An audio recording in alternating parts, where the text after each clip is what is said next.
around 4.3 miles northwest of Leominster in Herefordshire along an avenue of oaks and beeches from the main road between Mortimer's Cross and Orleaton, stands Croft Castle, a mainly 15th and 16th century castle with later additions. The castle, which is now considered more of a stately home, was owned by the Croft family since 1085. Like I said, no filming.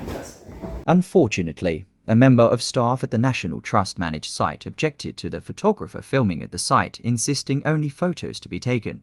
The photographer continued regardless of this. Was this right? Leave a comment below if you agree or disagree.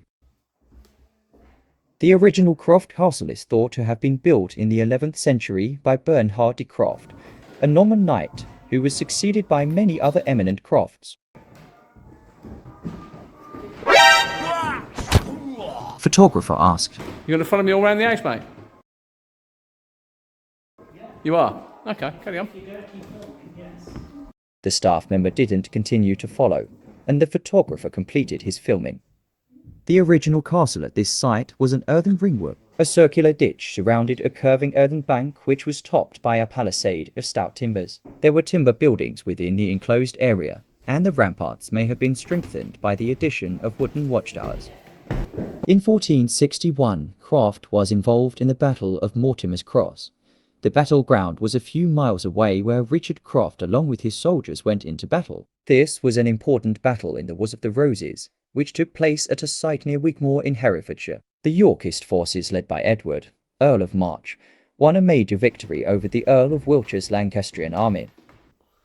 Later in the 1640s, Croft was rendered incapable of further military capability following the Royalists' defeat from the Parliamentarians in the English Civil War. This was inflicted after a descendant of Richard Croft fought for King Charles at Stokesay. The castle was remodelled in the 17th century and was converted into a mansion. However, in 1746, Sir Archer Croft was forced to sell Croft to Richard Knight, a wealthy ironmaster, who operated Brinchwood Ironworks. The sale was due to financial losses of the family's investments in the South Sea Company, a British joint stock company founded in January 1711 that involved the supplying of African slaves to Spanish-held territories in the islands of the South Seas and South America. Richard bought the castle for his only daughter, Elizabeth Jones, as a wedding present. Elizabeth, along with her husband, gave Croft a revamp and both its interior and exterior with a fashionable, at this time, Rococo Gothic look. Although they themselves, to their fury, were also forced to sell Croft in 1799 to cover debts incurred by their son.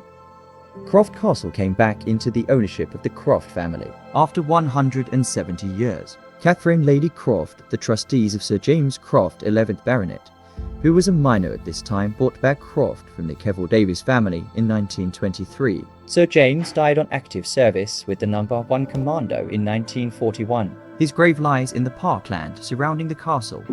Under the threat of destruction, Croft Castle was bequeathed to the National Trust in 1957, who maintained the castle and its 1,500 acres of parkland and gardens. They opened the house to the public in 1960, and members of the Croft family still live in parts of the house.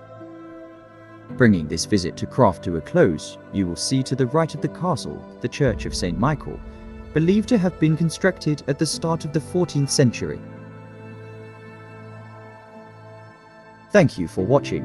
If you enjoyed the video, please give it a like, and if not already done so, consider subscribing to the channel.